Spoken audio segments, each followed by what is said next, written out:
Asking here with the manager of the Stars, Mike Altamura. I'm going to take that off so I don't reflect. Mate, it's all over and done with. You can see in the background there, it's all done. What did you make of it? I mean, look, this was a secondary weigh-in. So for the people at home that don't know, all the fighters weighed in at 10 a.m. this morning. This one was hosted at midday. Hence why you see the fighters relaxed, posing, a little bit more talkative, hydrated, less miserable, less grumpy. You know how it is, Lyndon. When you're threading over whether you're going to make the weight or not, it's a different mindset to a couple hours later once you're hydrated. So explain to everyone what happened. So at 10 o'clock we had that was the official weigh-in. Unofficial weigh-in. Yeah, in private, and then this is a media weigh-in. So I think that's why you see the guys a bit more boisterous, posing, a bit more hydrated. Yeah, a bit more hydrated. I know, like for example, I mean, I manage Rowan Murdoch. Yeah. From the weigh-in to now, he's gained like 3 kilos. Yeah. Hence why he's looking, a little bit more fresher and he looks the part, doesn't he? So again, just to explain to everyone. So they weigh in at 10 o'clock. It's a full weigh-in. It's a private weigh-in. They do it so just the teams are there. With the commission. Yeah. Yep. Okay. So that's the official weigh, and then they've got 2 hours to rehydrate, and they come in here and they weigh in for the cameras and all you guys at home and pose and everyone's happy. So, all right. So onto the card itself. Let's get on to we'll start with the undercard. Because we've obviously we had the girls first, Chanel Dargan. I can't remember Imam Hatayev. Sorry, the Russian. Russia. Yeah. So I don't really know much about him. So tell us about him. Okay, so this is. I think the fans at home are in for a real treat. So I work with the team. Yep. Hatayev is 2-0, 2 first-round knockouts as a professional. So he's part of the No Limit team now, is he? No. He's with Oleg Bogdanov and the team out of Russia. He's actually still, and you know how it works nowadays, the guys with under 10 fights can still remain amateur. So he's back amateur? Yes, so he actually 3 weeks ago beat Arlen Lopez, 2-time gold medalist from Cuba. The last Olympics, 2020 Olympics, had won the Olympic bronze medal. Yep. This is a blue chip prospect. Like this is a high level fighter. Very rarely do we see guys this level coming through in Australia. And he's fighting his best test. So like I said, he's 2-0, 2 first round knockouts. He's fighting a 6-0 Korean champion, and Gi-Sung Gwak, and 6'3". They come here very, very confident, coming to cause the upset. But I think that Hatayev's going to be way too strong. So explain how that works. So he's not part of No Limits. So why would they have him on the card? Would they be something that's paying for that fight? No, so it's an added attraction. I mean, Hatayev has very, very good sponsors. Okay, so they'd be obviously very, very good sponsors. Yep. This is so essentially he's going to have this bout. Yep. Look to compete in the World Amateur Championships in a couple of months, and then essentially be back to the pros. So the plan is take this fight, steal the show as much as he possibly can, and then be back in Australia for another 3 or 4 fights. And I'll work with Oleg and the team to build and fast track and develop his career. So it's exciting because, like, to put it in context, a lot of Aussies are very high on Paulo Akuso. Yeah. Paulo Akuso lost a split decision to Jaladov at the Olympics. The next fight, Imam Hatayev knocked Jaladov out in the 3rd round. So that's the kind of level that he is regarded at. Okay, all right, because there hasn't been a lot made of that fight at all. I only saw it the other day when they released the official card. So. We actually added it only about 3 weeks ago. Okay. So the fight was made. It was going to be placed on another card. Yep. And then when this opportunity came up, it was too good. Yep. So we took it, and now he'll go back home, prepare for the World Championships, and then be back later in the year. All right, so on to the rest of the card then. So the first one was the girls. I said I can't remember Chanel Dargan. Courtney, yeah. So I don't really know much about her. Obviously, MMA background. Yeah. Actually, okay. So he's obviously experienced that way, and Chanel Dargan's obviously been on a lot of the No Limit shows. She's obviously comes to fight, so that's probably a good one to get the crowd, I suppose, started. And then we're into, the second part of the main card, which was Ben Marnie, Colin Mazzutia. Yeah, so WBA regional title. I know the card's stacked, but what do you make of that being on the non-televised part? Well, it's sort of televised, but it's not. They've got to structure it so that all of the time frames and everything is suitable with Showtime in the United States. Yeah, I suppose they can't get them all on, can they? Yeah, hence why it's earlier. But that's a fight that could headline a Fox. Oh, definitely, easily, yeah. And then we're on to the first fight. Sorry, just on that, who wins, Mazzutia or Mahoney? I like Marnie. I think Marnie's got really good fundamentals, good jab, good timing. I think that Mazzutia has improved in every fight, so he's live in this fight undoubtedly. But I just think that Marnie's got the maturity and the Yeah. skills to negate him at range. I tend to agree. I think I'm a big fan of Mazzuti. Don't get me wrong, but I think Marnie's a real good talent. I think Mazzuti is. Who knows what he could be potentially? He's had a couple of good wins, obviously. And he's still young, so he's improving every fight. Yeah, I just think Marnie. This is probably his coming out party, I suppose. And I just think he's got enough skills, a bit more polish to get a probably points decision. Thinking over Mazzuti. That's what I'm thinking too. Yeah, all right. So 1-1 for both of those. I'm not going to tip the girls because I don't really know too much about the opposition. So I'm tipping a war. I don't know the outcome, but it's going to be a war. All right, we've got D-Style Boxing up there from the States. You're obviously familiar with D-Style Boxing, Yep. So shout out to Eric and the guys over there. We are live, of course, from the Star City. All right, so we've both gone for Marnie in that one. The next one, of course, is the first fight of the official pay-per-view card. That's, of course, baby brother Nikita Tszyu up against Bo Belbin. Yeah, I mean, look, both kids apparently had great preparations. I think Grant Brown, who, of course, co-hosted this program with you, trainer of Bo Belbin, I think he's accurate in his assessment that he said that you wouldn't want to be facing Nikita a year or two down the line. This is the right time to face him. I know Bo's had the camp of his life, and he's going to be coming out there to test Nikita. I think you've got to favour Nikita in the fight. Yeah.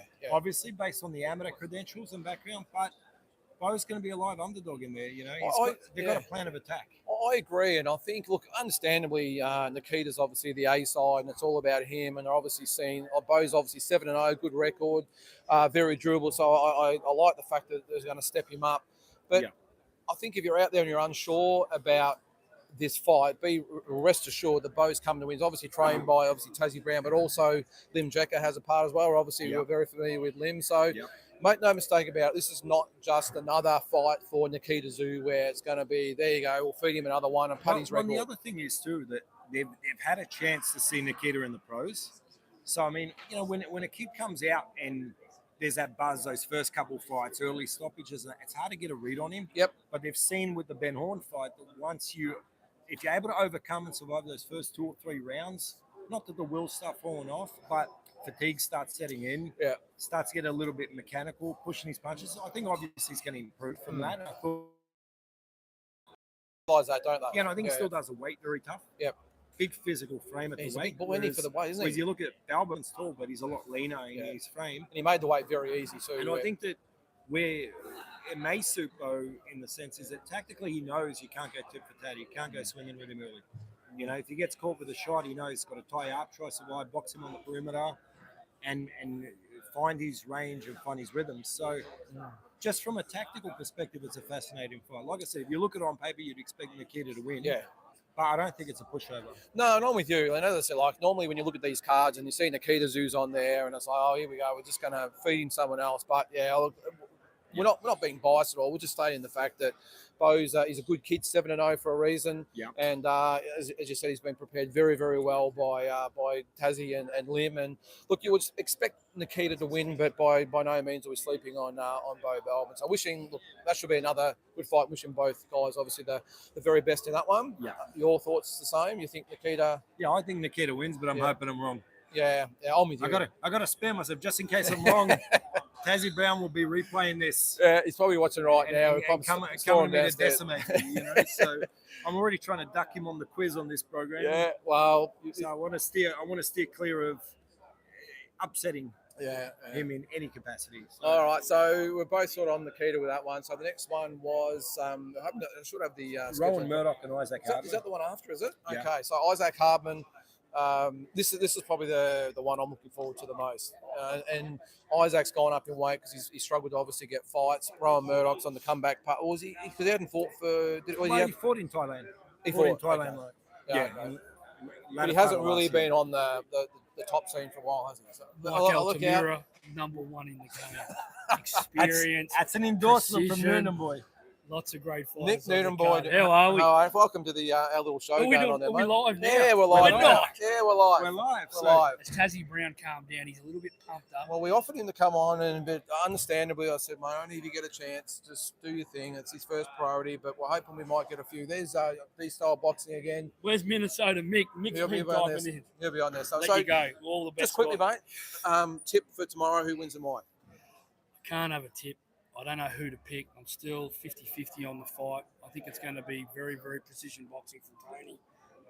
I think Tim's going to come hard early. I'm keen to see how fit this Harrison is. You know what I mean? Like, there's been a lot of talk about him and all this sort of stuff. Both boys haven't fought for over 12 months now. It's just ticked over 12 months. Yep. His last fight against Garcia, he wasn't that convincing. Tszyu against Gusher, in my opinion, wasn't that convincing. So they're both coming off pretty average wins. And tomorrow night they get a chance to prove who's the better man. Yep, sounds good, mate. All good. Thanks, mate. Thank you, Nunes. All right, so on to Murdoch and Hardman. So I had a bit of a chat to Isaac before the weigh-in, and he was just saying, hey, you know what, like, he's so laid back. He's like, man, I just want to hit somebody. He's ready to throw down. I don't care who it is, and you know I've had to go up in weight because now I can't get fights. Whereas Rowan, he looks. It's almost like I said to Ronnie before. It's a bit like looking into the mirror when you look at him, isn't it? Look, Rowan, I've managed Rowan for for close to 10 years now. Yeah.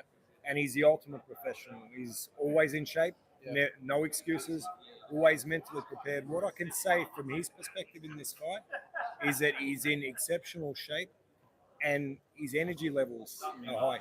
A couple of times when he's had flat performances, when he's travelled and that, he's struggled with adapting to time, jet lag. This week, like even yesterday, he just did like a light train, just did 8 rounds of shadow. Yep. And that, and moving around, and his energy levels are very high. He switched on. He's had a long camp too, hasn't he? Yeah, well, he's about 10 weeks. Yeah, about 10 weeks. But like I said, he stays in pretty decent shape year round. Yeah. But he knew what to expect in terms of like for Hardman. As soon as I called him, he said, "Make the fight. I want it." You know, and simple as that. And we know what we've got to do. We've got to take away the right hand. We've got to take away his power. I mean, anyone who wants to stand there with Isaac Hardman and play Russian roulette, you might wind up on your back.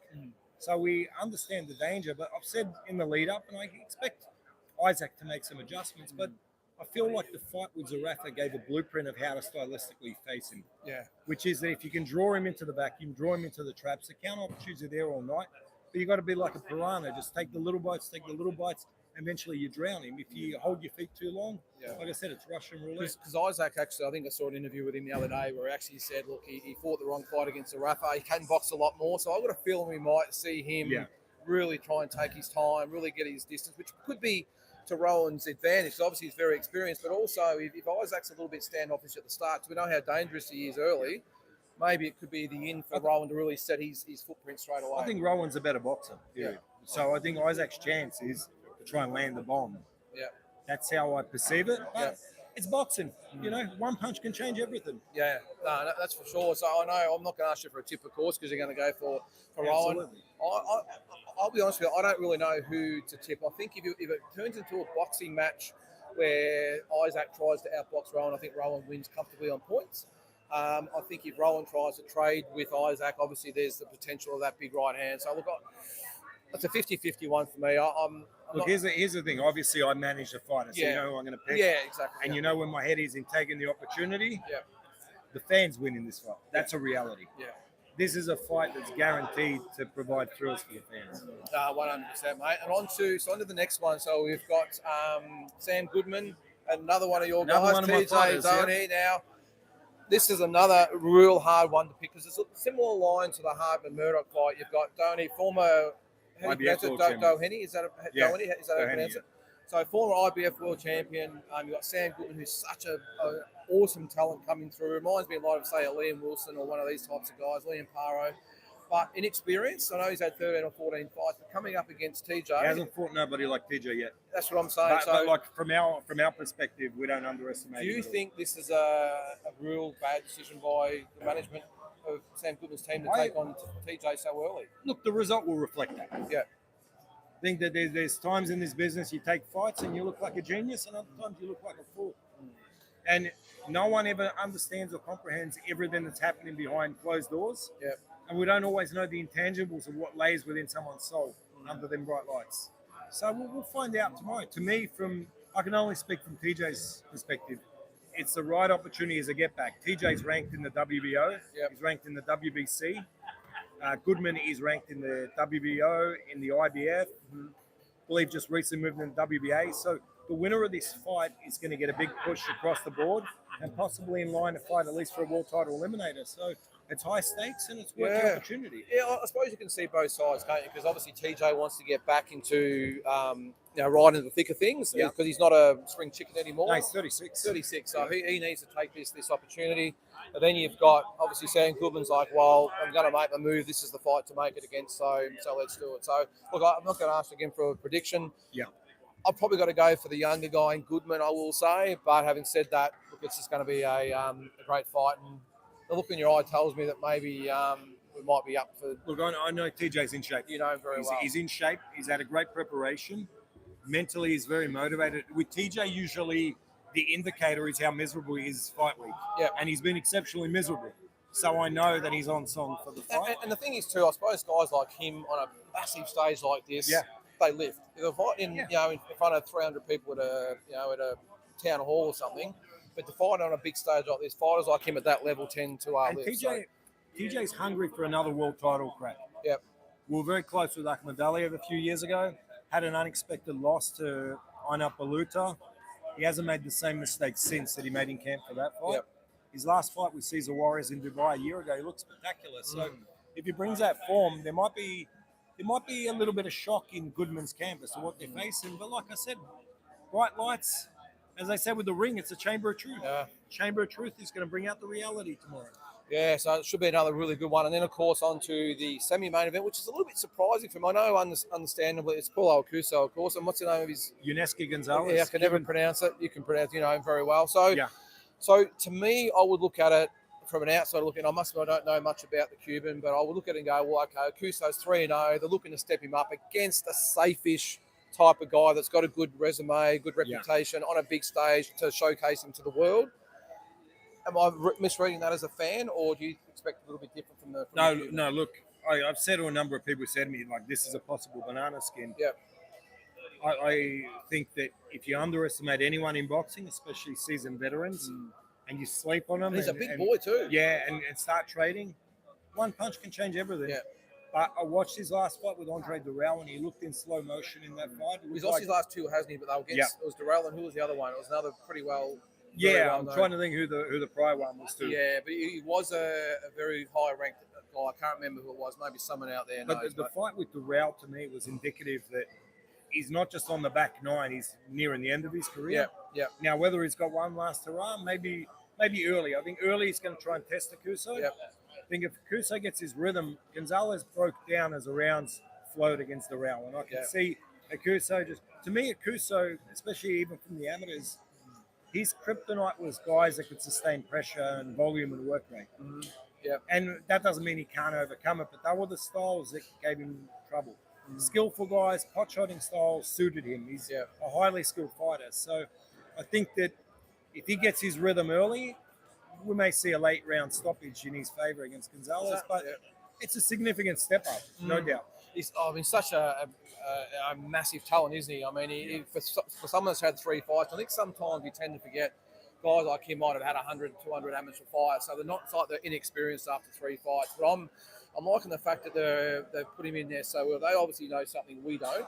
They've got a lot of faith. I spoke to Fidel Tuco yesterday, who's with the camp, and he's under no illusion it's an easy fight. He said he thinks it's a very tough challenge. Okay.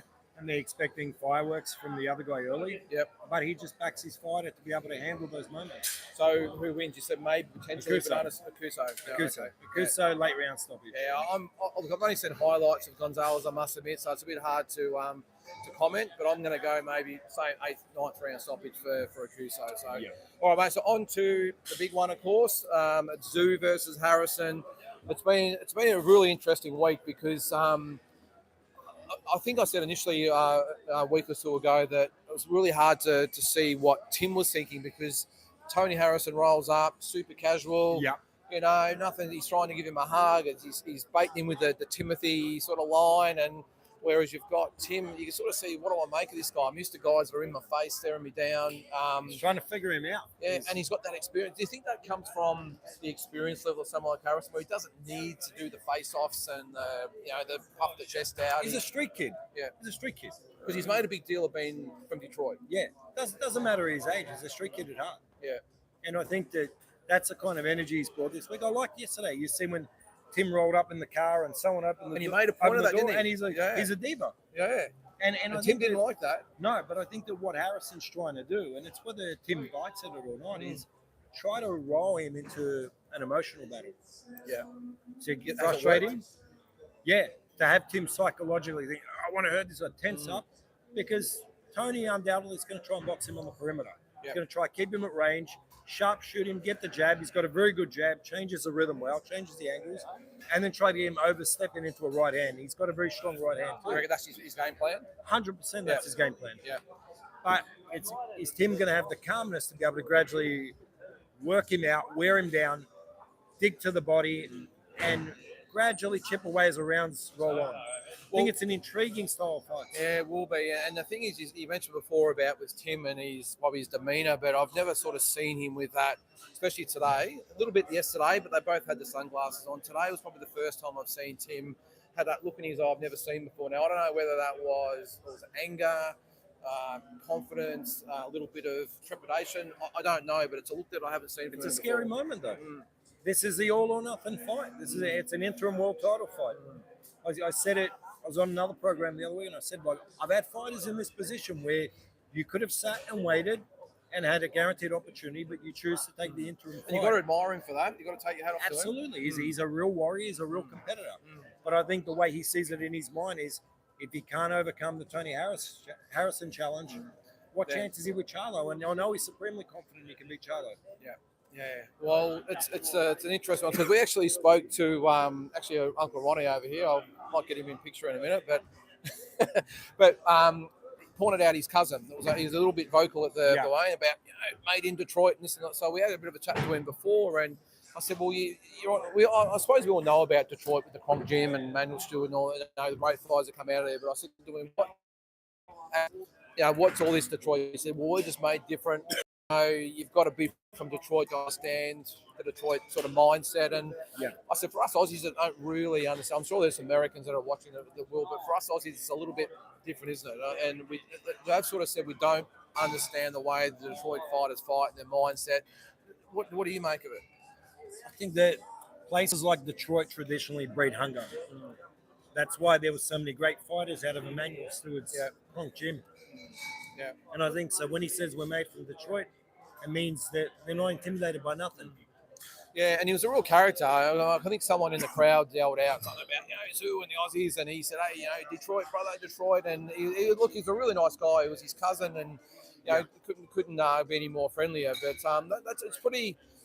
Yeah, it's just a little bit different for us Aussie fans. The Americans are just cut from a little bit of a different cloth, aren't they? And they he certainly turned up yesterday with a no shirt on, and even the Americans that are quiet can all talk. Well, just getting back to the press conference yesterday. So you had Tim roll up in the flash car. Yeah. You had the flash suit on, probably the sunglasses look like they're worth about $1,000. I think someone opened the door for him, and Tony was all over it. He said, called him a diva. Yep. Are they the mind games that someone like Tony Harrison can play as far as the experience levels go?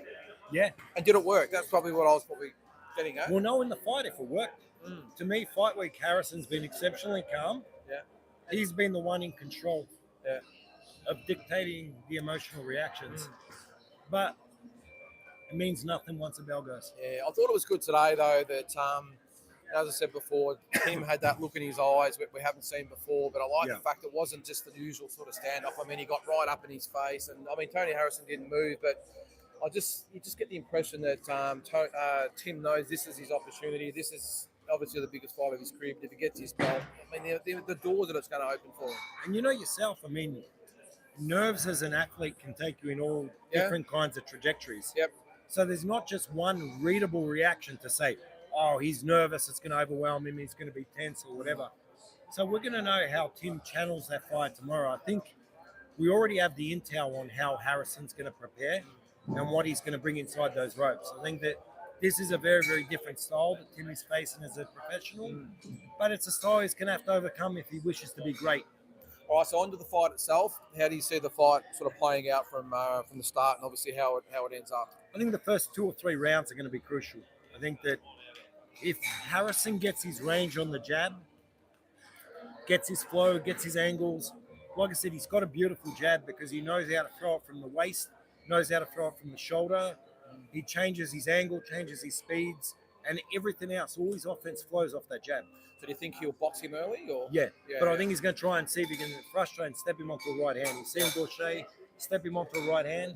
We've seen Steve Spark. We've seen Hogan catch Tszyu early with flush right hands. Not that they necessarily hurt him. Yeah. I think that's going to be the tactic. The thing with Tim, he's going to have to survive the early storms. And what I mean survive the early storms is stay calm, stay focused, chip away, look to work inside and get to the body.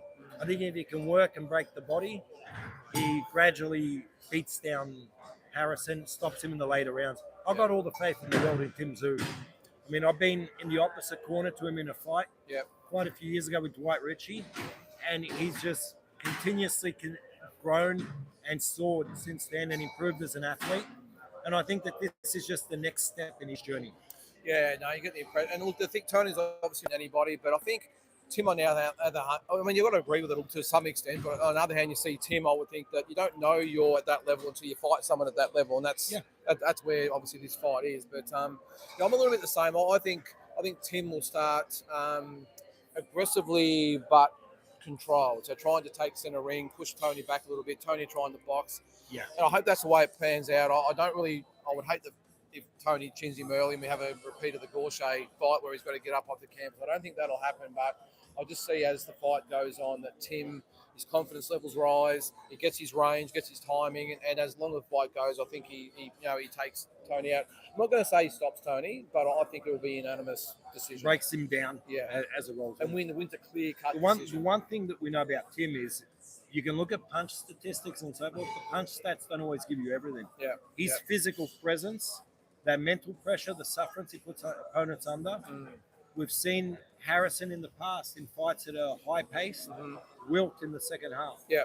Is he going to be able to overcome that with this kind of challenge? And I think a lot of it's dependent on what Tim's able to land early in the fight. Yeah. I think if Tim gets his range to the body, doesn't absorb too much, if Harrison can't get his flow off the jab, it could even be an earlier night than expected. But if Harrison gets all of those things flowing, Tim's a little bit nervous, Tim might struggle to get his own timing. It's going to be a very, very interesting night.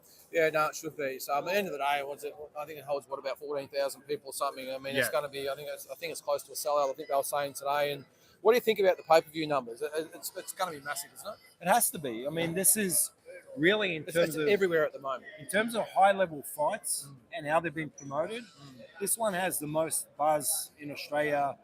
Really, I mean, look, we had Haney and Kambosos last year. That was significant. Yeah. But in terms of a guy on the rise, step into, it's not even technically a world title, it's an interim world title. Yeah. I can't think of a fight that's had this kind of buzz in many years. Yeah, and you're right about the Kambosos Haney card. The first one especially, the second one was probably a lot more low-key. It was more subdued, but the first one was brought Australian boxing to another level. And I think that this on the back end of it, a Tim Victory, imagine then Jamal Charlo in Australia for all the marbles. That's just a whole different level. Tony trying to be the cool American over there in Sydney, taking shirt off. Yeah. Is that the American way, Eric? Is that what you guys, he's saying it's so cringe. Is that how you Americans operate, where you take the shirt off and, hey, if you've got it, flaunt it, I suppose? Well, he's cited about, that's his style. They move around and be ready for a game of pickup basketball. I was like, I don't want to be shooting hoops against this guy. Well, it's because it's funny. He said, well, that's the way we roll. If we mean business and we're going to get it on, well, we take the shirt off. Didn't he watch Fast Times at Monterey? No shirt, no dice. Yeah, you get thrown out of the restaurant. I think he's been seeing those videos where you see him and they rip the shirt off and let's go. I think that's going to make him fight better. I don't know. I don't mind it. I think he's true to himself. That's who he is. Yeah, it might be. I can see how it's perceived as being cringe, but different flavors of ice cream. Everyone's different. Outlaw Boxing Club. Yeah, like Harrison, cool guy, but that was corny. Yeah.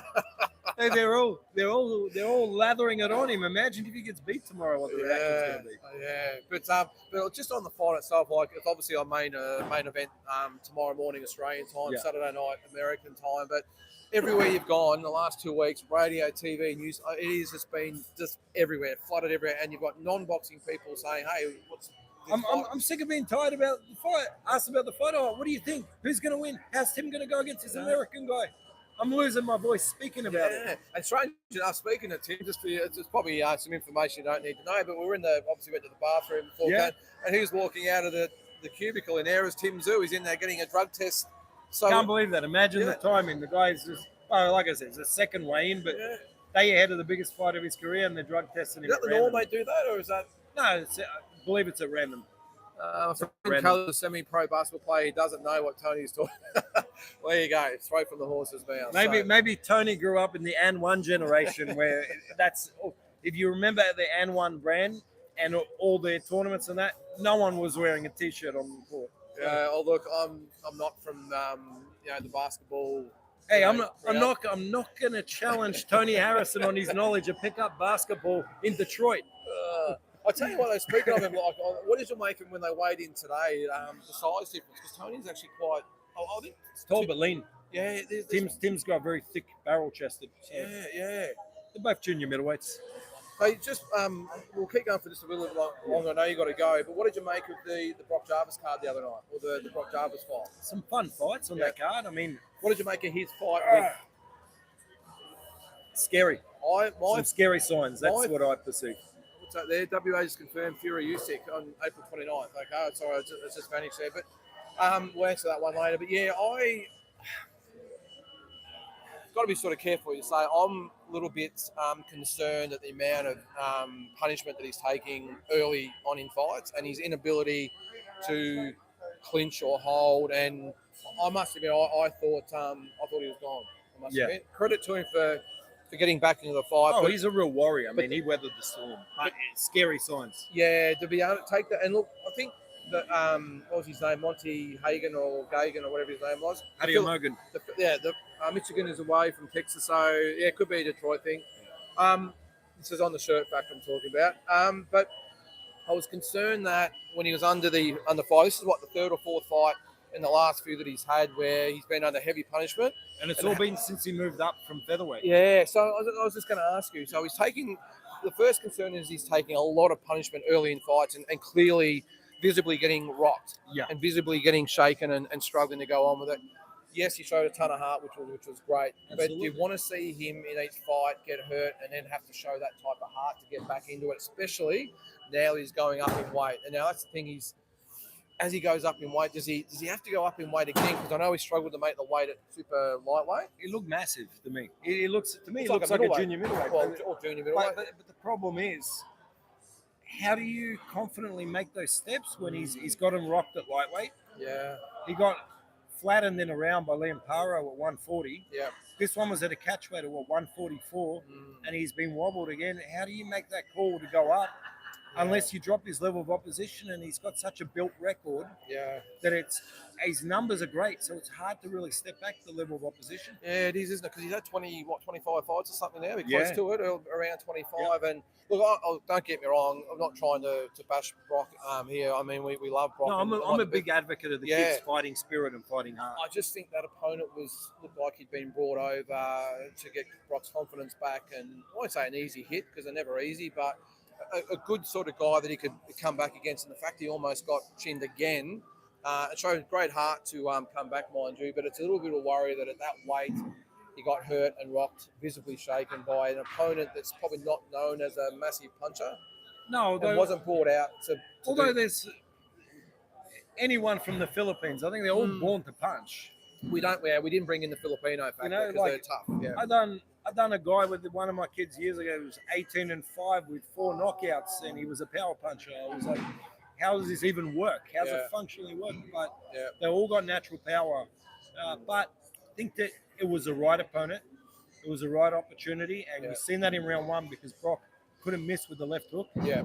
But he has those defensive lapses, and it's frightening when he gets hit how he's reacting. Yeah, and that's probably the point we're sort of trying to make is it's when he's getting hit, he's struggling to clinch, he's struggling to tie up, but look, hopefully it's just one of those fights where he got the win. That's all that matters. And now they've got the confidence back. They've got a win on the board. Now they can go back to the basics and maybe improve on some bits and pieces. And look, we all know Jeff is a master of whatever he does. He's in the right hands. Yeah. That's the thing. He's in the right hands. And Jeff isn't Two going to be sets of hands now too, Johnny and Yep. Jeff. Yeah. absolutely, and Jeff's not going to be in a hurry to try and step him up in class or anything. Yeah. I think he understands the process of the build back. So Yeah. I mean, it's intriguing to watch, but yeah, I definitely have my concerns. Yeah. Let's hopefully, as I said, they've got the win now. Brock sparred at the gym 2 weeks ago before the fight. It's different, but he looks so much more composed. Yeah, look, Yeah, that's outlaw boxing. Yeah, no, look, you're right, mate, because fight night nerves are real. yeah, sparring's one thing in the gym. Fighting under the bright lights on national TV is another thing. I've got to say, what did you make of the venue?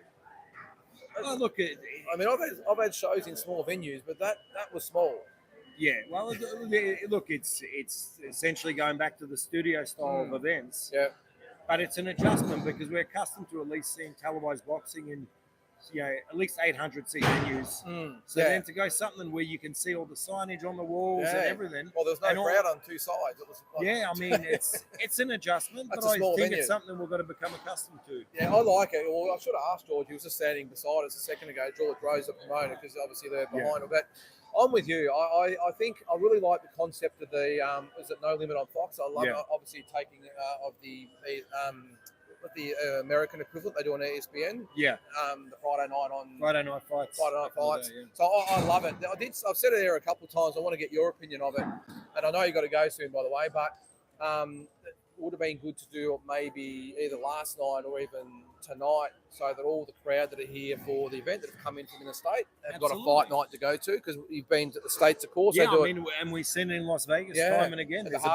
There's a big event on the Saturday, and there'll be an event the Thursday and the Friday fight week. Yeah, so are you a fan of that? Because I've been been to Vegas. I think that people are travelling in anyway, so why not give them an added carrot? Yeah, I understand too, by the way, that I know someone said it's because of the football, but surely we've got enough to sort of carry our way that all the fight fans, I understand the ratings, and maybe Fox didn't want it on Thursday or Friday because of the league. AFL obviously starts next week, but with the league and all that sort of stuff. But I just think, having been there myself and yourself, been in Vegas and gone to the Hard Rock, the joint at the Hard Rock, and then go to the big fight on the Saturday night, it just adds it. And you got all those people. I'm sure there's thousands of people that have come into Sydney this weekend, me included, and yourself. It's surprising how many people have flown in that would have actually gone to the fights, and they could have got a really good live audience. Maybe the TV audience might have been what they were worried about, but I don't know. I just think they might have missed an opportunity. I can see what they're getting at, but I would have loved to have it tied in with this fight and been able to go. I said, it's definitely different because we're one of those markets that generally our televised cards. We're accustomed to seeing them in bigger venues. Yeah. So it's kind of dialing it back to how it was back in the TV ringside days with studio boxing. Yeah, but do you think that we're worried, or when I say we, I'm probably talking about the promoters, that we're a little bit too worried about all the football codes and other events going on, where in America they've got more sports than what we've gone, and they put the shows on up against them and rely on their audience. Do you think Aussie boxing's not quite big enough to do that, or they're a little bit? I think look, that's a loaded question. Yeah. Because you think boxing's strong enough in Australia to go up against AFL or league if it's on a different channel? It's a challenge, but the other thing is too, you got to look at American structures. Yeah. So American football seasonal. Yeah. Sunday, Monday. Baseball's on pretty much every day of the year, but very rarely do you see a boxing show go up against a World Series. Yeah, usually those weeks they'll sit out. Yeah. NBA, 82 games a year. So it's hard to schedule because of how our sports function. Yeah. Similar to American football, but our sports, rugby, AFL, function predominantly Thursday, Friday, Saturday, Sunday. Yeah. Whereas in the US, Sunday, Monday, boxing generally runs on the Friday or Saturday. So I think that's the difference in the dynamic here. Yeah, okay. Yeah, well, we are a little bit different. And you go to the States and we're in the sports bar here at 24/7 at the casino at the moment. There's normally about 12 different TVs, and they've all got 12 different sports on. And it's a population thing too. Yeah, yeah. But to answer the question, what do you think though? Do you think Aussie boxing is strong enough to stand on its own against those? Because even tomorrow, someone said, there's big games on. It can build to being strong enough. Yeah. I suppose it's the event they put on, the Fox Sports ratings, quite a few years back when it was running on a Friday, reflected that it needed to change. Yeah. So I guess that's what led to it was the statistics. Okay. But I feel like Aussie boxing's gone through a resurgence the last 3 or 4 years. It's just massive, isn't it? And it would be great to see the water tested. Yeah, and I just think Australian boxing at the moment, with especially obviously what the boys here at No Limit are doing, it's just amazing that.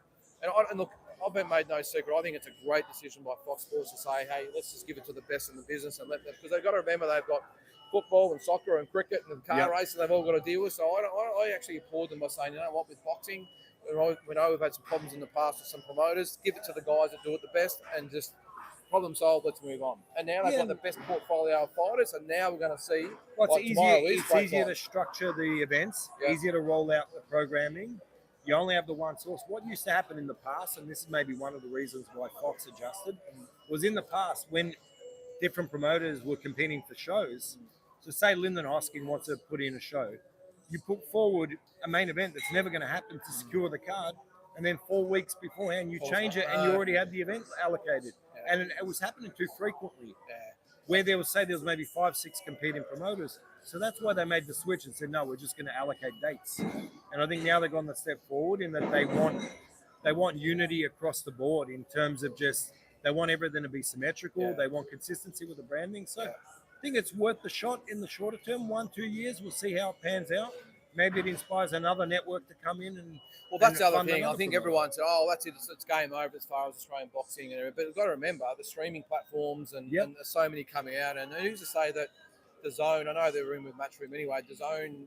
Well, I'm hearing whispers. Stan Sport are looking to roll out a deal with Matchroom as well. Okay, so, and they say, "Well, we're going to reach our own agreement with another promotional firm," and then all of a sudden we might. I don't mind it because at the moment, it was almost as close to UFC as we can get, where all the best fighters are under one roster, and these guys can say, well, you fight him and you fight him, or else you're gone. And that's what I don't mind about almost a monopoly on things, because what No Limit have shown so far, and tomorrow's a great example, is that they're going to match the fights that fans want to see, not just the A side beating up some journeyman or whatever.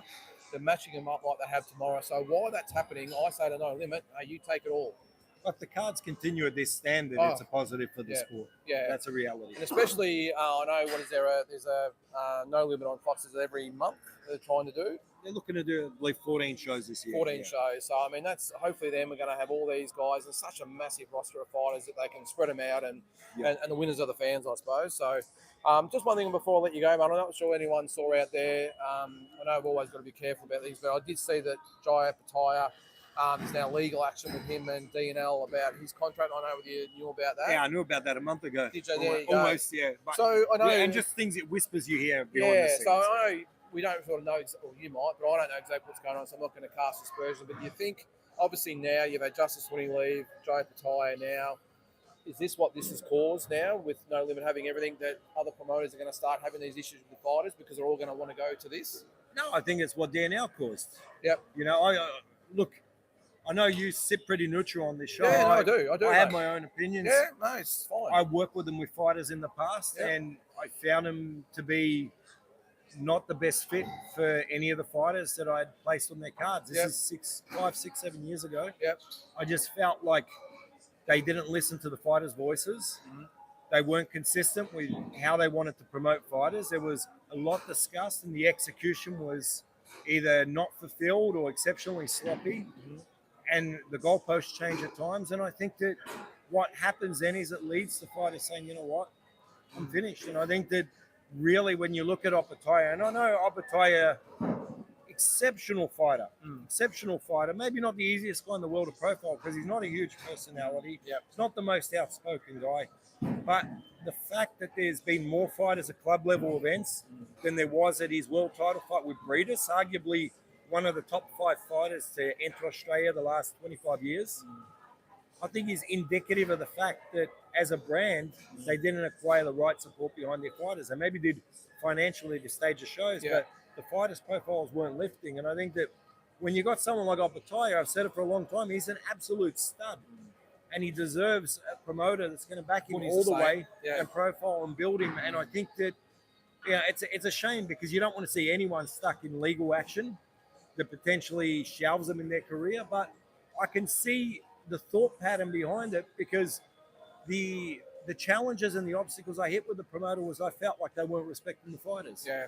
And do you think, and apologies to everyone out there too, the comments aren't really on our feed. They sort of pop up for a few seconds and they're gone. So I apologise if we're not answering all your questions. But on the DNL thing, so do you think also they got caught napping a little bit as far as it, because they were riding high with Jeff Horn and everything, and then No Limit have come in. They whipped Tszyu away, and you can probably answer that better than me. You Yeah. co-promoted a few yeah, shows I with did. him, Yeah, I did. and you're aware of how they structured those shows.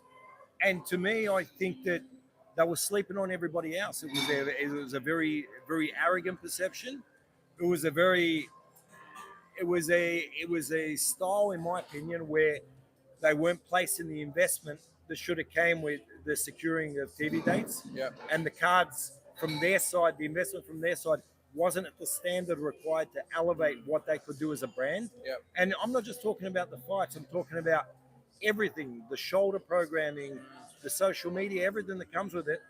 And so, yeah, they got caught napping, but I think it's because they weren't anticipating that they would ever be in this position where they could lose the TV. Yeah, and look, I'm not sure you said you've had a bit of a checkered past with them, let's just say, but that's one way to place it. but I suppose for me personally, as you said, I've co-promoted shows with Dean Lonigan. And one thing I will say about him, though, I think he might be sort of maybe licking his wounds a little bit at the moment. Yeah. But I wouldn't be surprised if he comes back and obviously he's lost Justice, he's lost Jai by looks of things, Isaac Harbin's another one. But he's been building in New Zealand. Yeah, I would know Dean the way I know him. I would think as I said, he'd be licking his wounds at the moment, but he'll be taking a reset, and then maybe he'll be back with it could be a Stan or a similar type of streaming. Look, and don't get me wrong, I respect what he's accomplished as a promoter. How can you not? Yeah. I mean, bringing Well, even though I'll give a lot of credit to Dave Higgins in his involvement with Dean, bringing Joseph Parker and Andy Ruiz to New Zealand. Yeah, that was massive. You know, massive WBO world title fight. Building Joseph Parker's career from scratch.